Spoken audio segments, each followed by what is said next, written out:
Panevėžio regiono komunalinių atliekų tvarkymo infrastruktūros plėtra. Projekto tikslas – pagerinti komunalinių atliekų tvarkymo sistemą ir padidinti rūšiuojamojo surinkimo pajėgumus Panevėžio regione, išplečiant komunalinių atliekų rūšiuojamojo surinkimo infrastruktūrą ir didinant visuomenės sąmoningumą atliekų prevencijos bei tvarkymo srityje. Įvairiausios prekės bei gaminiai nuo išorės veiksnių yra apsaugoti juos įpakuojant į pakuotes. Tad, kai prekes suvartojame, pakuotė lieka tuščia ir nereikalinga.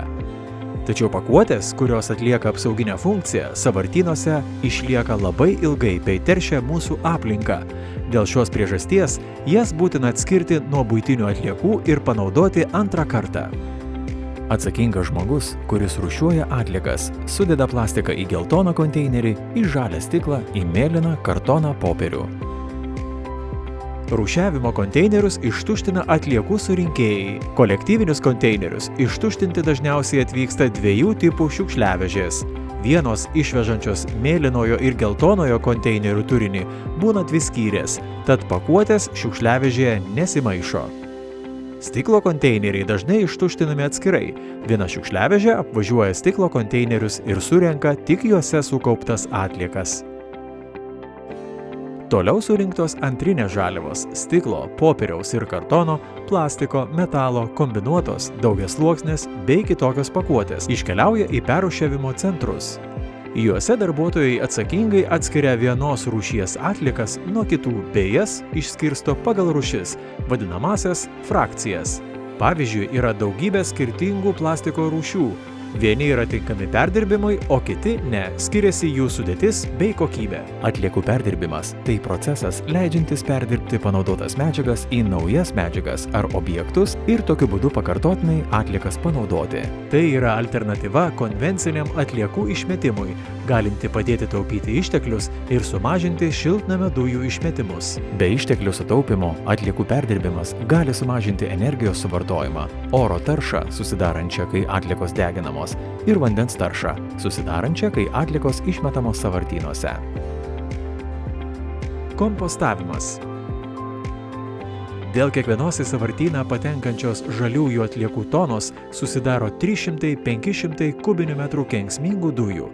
Todėl svarbu, kad tokios atliekos būtų surenkamos ir sutvarkomos atskirai. Kompostuoti galima sodo ir daržo atliekas, gėlių ir daržovių liekanas, nupjautą žolę, medžių lapus, smulkias šakeles, naminių gyvūnų, triušių, vištų ir kitų išmatas. Taip pat virtuvės atliekas, daržovių atliekas, lukštus, kevalus, gėles, vaisius, kavos ir arbatos tirščius. Žaliasias atliekas yra suteikiama galimybė kompostuoti namų sąlygomis, atliekų komposto dėžių pagalba. Juose sumetamos visos organinės medžiagos ir paliekamos supūti. Po kurio laiko jos tampa kompostu, kuriuo galima tręšti žemę. Yra ir kitų galimybių žaliasias atliekas priduoti specialiose aikštelėse.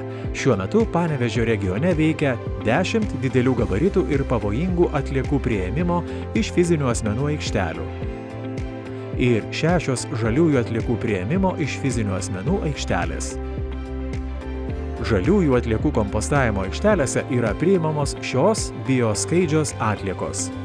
Želdynų karpimo atliekos, nukritę lapai, nupjauta žolė. Gėlės, piktžolės, vaisių, daržovių atliekos, medžio žievė, pjuvenos, drožlės, skiedros. Smulkios medžių krūmų genėjimo šakos.